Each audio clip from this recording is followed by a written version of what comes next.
Blank Entrevista no ar e hoje a gente vai falar com o Dr. Ernesto. Seja muito bem-vindo, doutor. Obrigado, é um prazer. Hoje nós vamos falar sobre hérnias, doutor. Para começar, então, quais são os sintomas, das hérnias? Isso, nós vamos conversar aqui basicamente das hérnias de parede abdominal, né? E nas hérnias de parede abdominal, o principal sintoma é o abaulamento, né? Abaulamento e dor.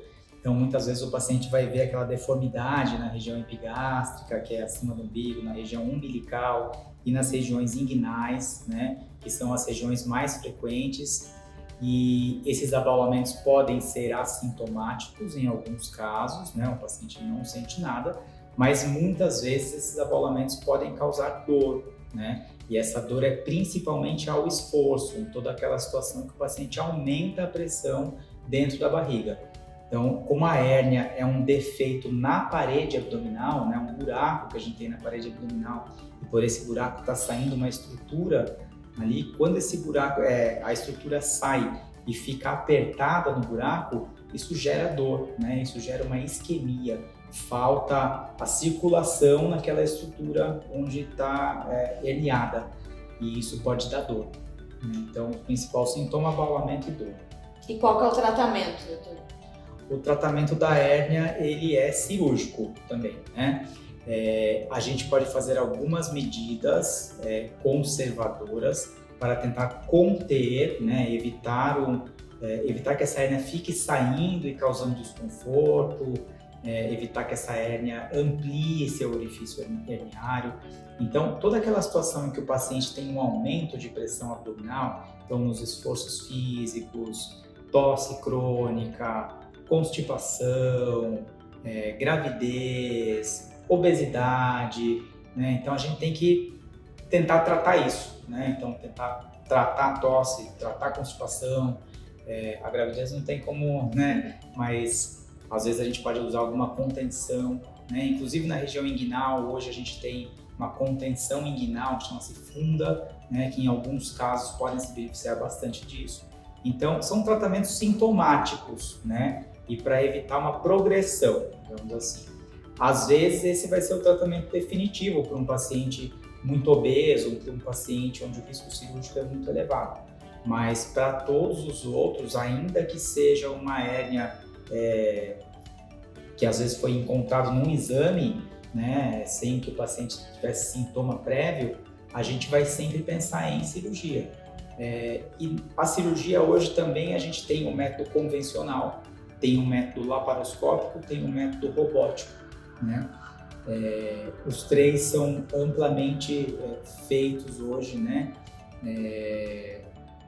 Eu diria que os métodos menos invasivos, né, o robótico e o laparoscópico, são métodos que permitem uma correção e uma recuperação muito rápida do paciente, né? Então, quando disponíveis, né, e aplicável ao paciente também, porque não é todo paciente que pode se beneficiar dessa técnica, é uma opção excelente. Quando que é indicado, doutora, a videolaparoscopia?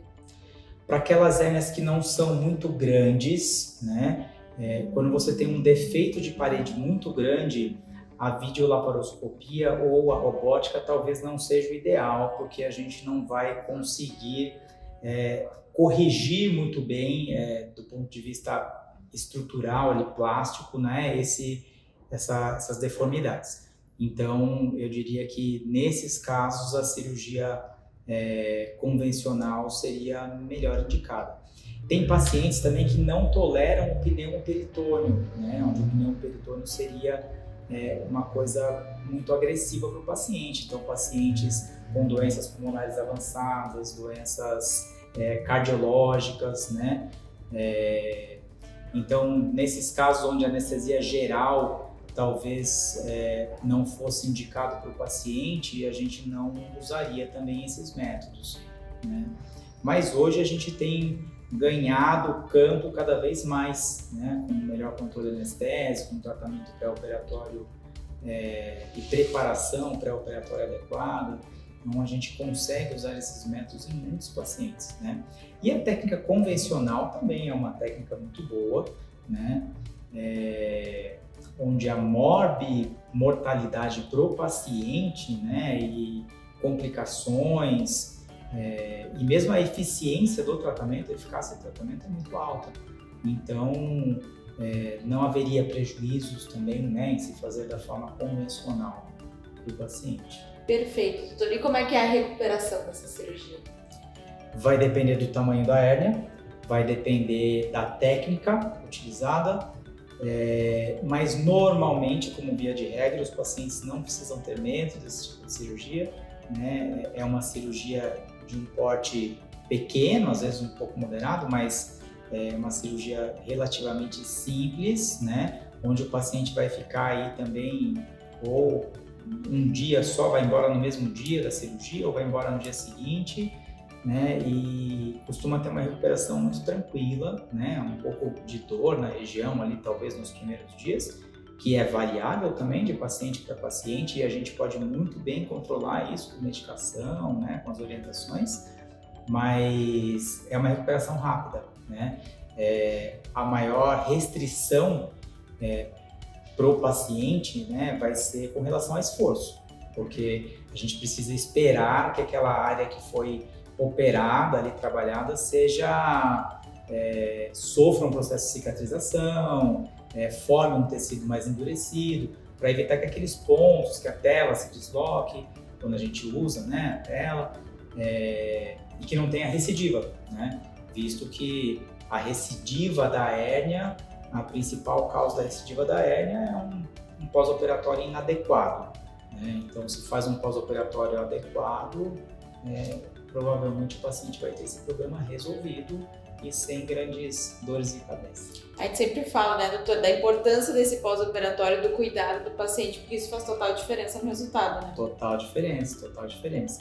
E é nesse sentido que a gente tem que orientar realmente os pacientes, né, tem que ter uma boa orientação, porque muitas vezes o paciente faz uma hérnia que não é uma hérnia muito grande, faz a cirurgia por vídeo, e o paciente opera. Hoje mesmo eu acabei de dar alta no paciente que eu operei ontem e ele falou: doutor, poxa, eu não estou sentindo nada. Eu falei: olha, que ótimo, né? Mas por favor, mantenha o repouso, tá? Não é porque você não está sentindo nada que você vai pegar o carro, vai sair, vai fazer compra com a esposa. Não dá, né? Então, assim, lembre-se que você fez uma cirurgia.